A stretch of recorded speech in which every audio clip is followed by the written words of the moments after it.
Welcome to the course Design of Reinforced Concrete Structures. Myself S. Kranti Vijaya, working as Assistant Professor in the Department of Civil Engineering, Vigyan Institute of Information Technology, Duvada. In today's lecture, we are going to discuss regarding the two-way slabs and the IS code recommendations for the design of two-way slabs. So first let us see what is a two-way slab. So a two-way slab is slab which is supported on all the four edges and having the Ly by Lx ratio less than 2. So what? A slab if it is supported on all the four edges. So previous lecture also we have discussed, that is if it is supported on all the four edges and if the Ly by Lx ratio if it is less than 2, then such type of slabs is called as a two-way slab. So what? As they are supported on all the four edges, okay, there will be bending in both the directions, that is in the shorter direction as well as the longer direction there will be bending, and for that reason two-way slabs are also known as slabs spanning in two directions. So for that reason the main reinforcement is provided along the shorter direction as well as the main reinforcement is provided along the longer direction. So reinforcement is provided along both the directions in a two-way slab. So here you can see this is the two-way slab. It is supported on four edges and when load is applied on it, it is bending in both the directions. So you can see the bend in both the directions. So due to the bending in both directions, the main reinforcement is provided in both the directions, that is in the shorter direction as well as in the longer direction, and what that is the reason why the two-way slabs are also called as slabs which are spanning in both the directions. Now there are two types of two-way slab. Now let us see what are the two types of two-way slabs. So one type of a two-way slab is a restrained slab and the other one is an unrestrained slab. Now let us see what is a restrained slab and a unrestrained slab. So what we have discussed that in a two-way slab the four edges of the slab are supported. Okay. So due to that what it will happen whenever the slab is loaded, okay, the corners of the slab will lift up. So what? When some load is applied on that particular slab, the corners of that is if these are the corners of this particular slab will lift up. So if the lifting of the corners, if they are prevented, okay, how? By providing some fixity where at the supports. How? By the beams or walls. Then such type of slabs are called as restrained slabs. That is what we are doing here. We are preventing the lifting of these corners, okay, from lifting, okay. So due to that what it will happen, the corners are prevented from lifting, that is they will not lift.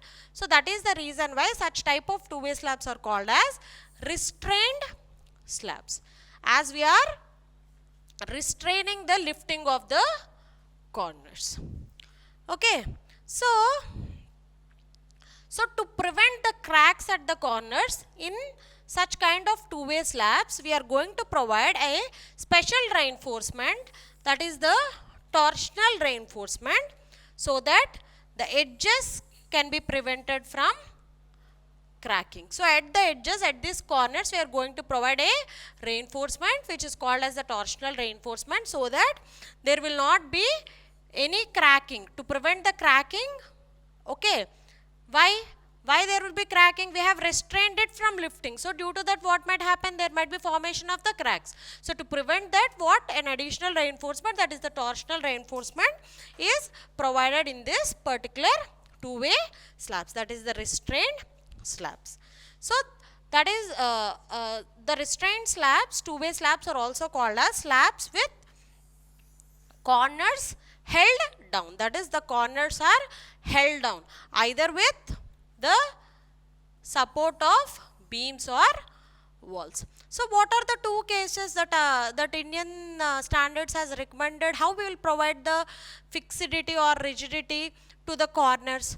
One way how we can provide is by monolithic casting of the beams and the slabs. When the beams and slabs are monolithically casted, then the corners can be at the corners the fixity can be provided, and the other one is by providing the beams or by providing the columns or the walls on the top of the slab also can provide fixity to the corners. So if the corners are prevented from lifting up, then such kind of two-way slab is called as a slab which is called as a restrained slab, or we can also call it as a slab with the corners held down.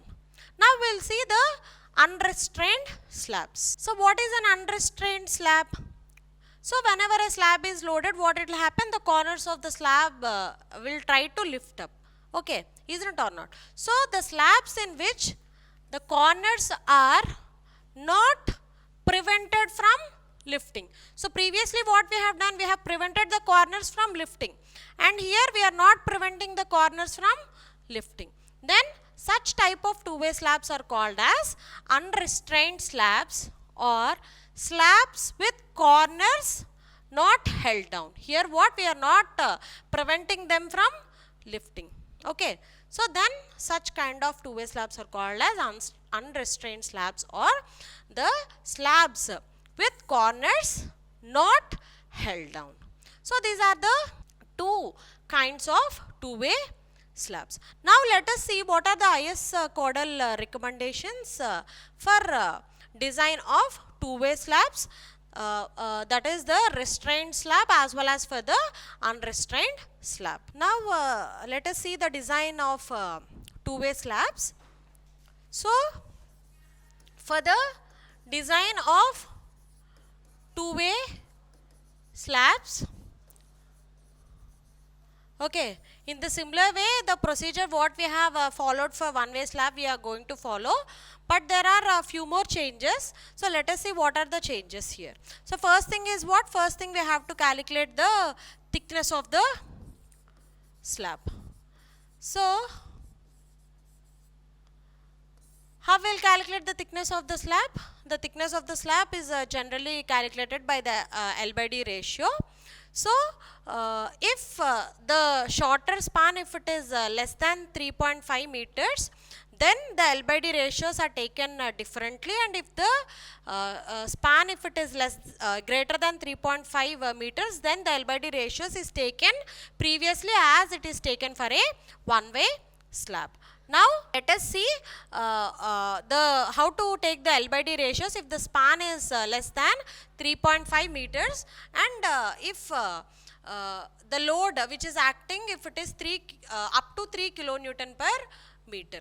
So now let us see that. Now what for the L/D ratios for two-way slabs, okay, if it is a shorter span up to 3.5 meters, okay, with mild steel reinforcement, okay, and if the loading class for up to 3 kilonewton per meter square, the L/D ratios for simply supported slabs can be taken as 35, and for continuous slabs it can be taken as 40. That is, these are the L/D ratios, and these are for the two-way slabs. Okay, so this is for mild steel bars, that is for Fe 250.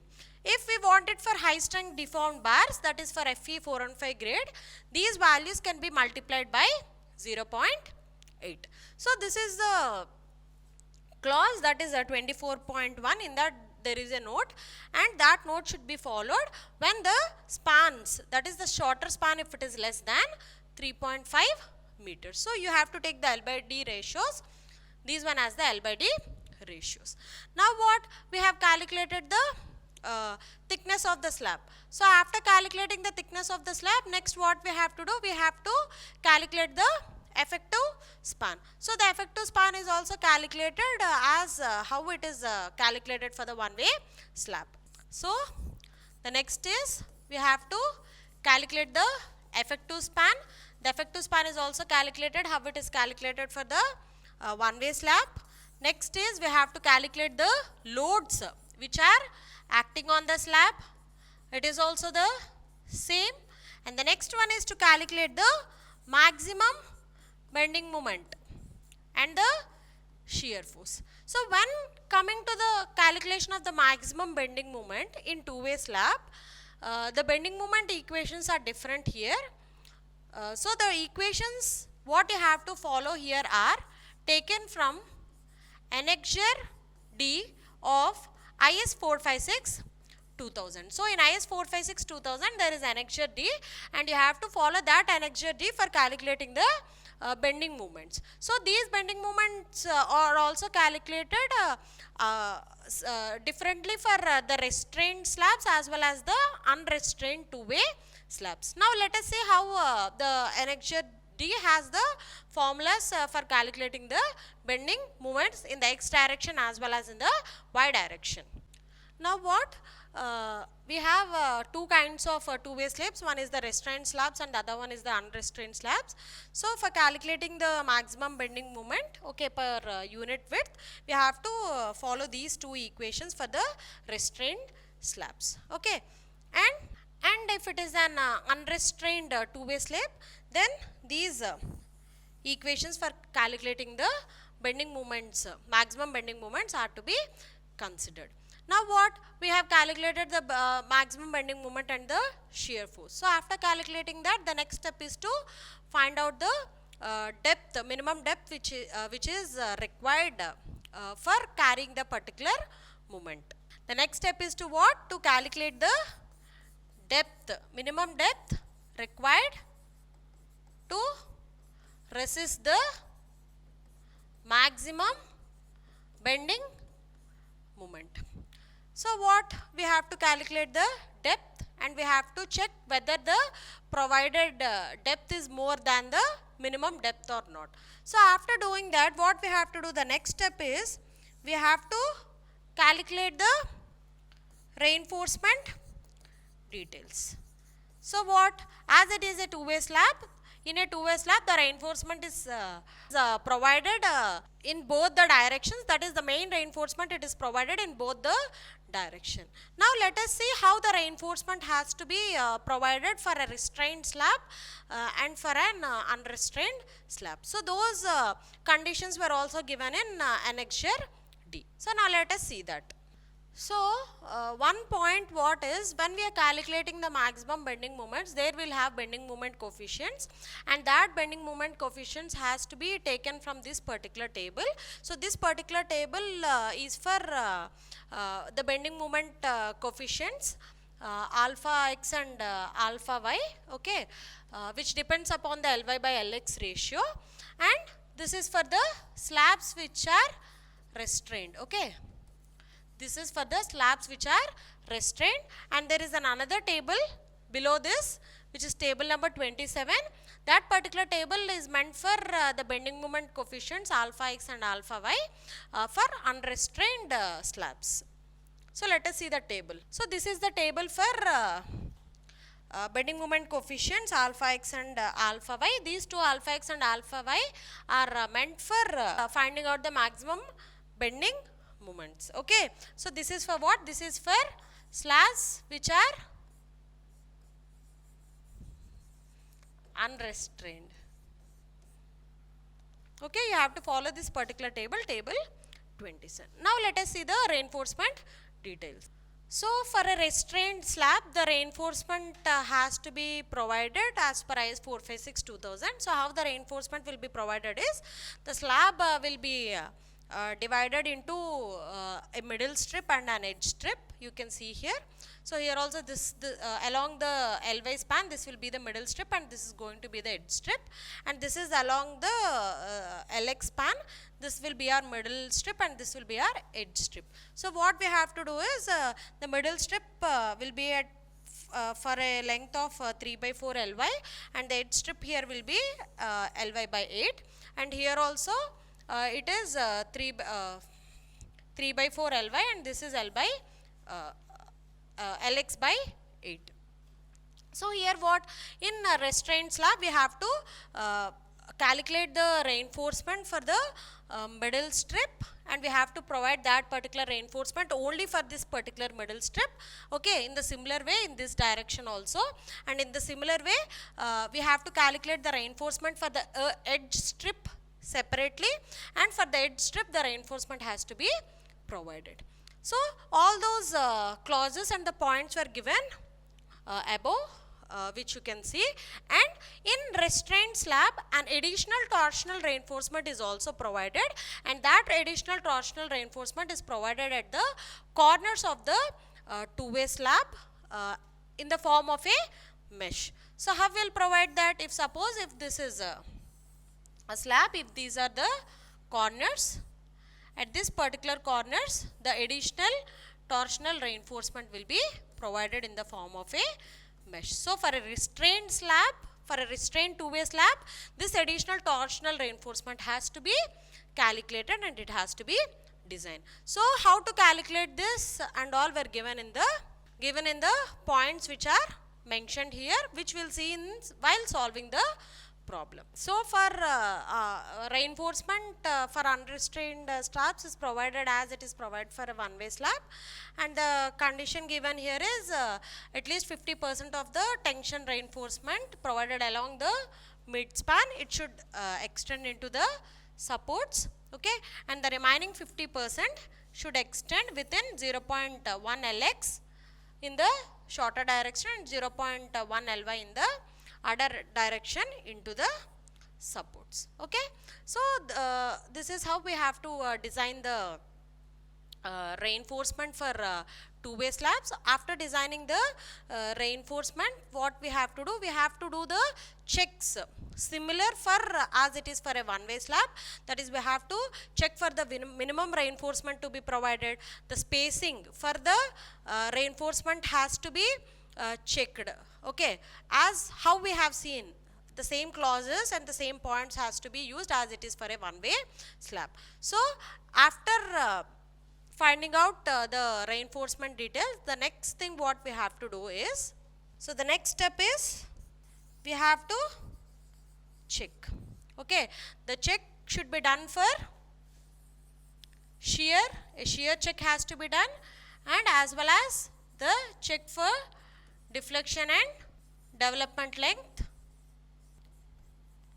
is to be done similar as it is for a one-way slab. So this is how we have to design a two-way slab, whether if it is a restrained slab or an unrestrained slab, and it is done based on Annexure D of IS 456 2000.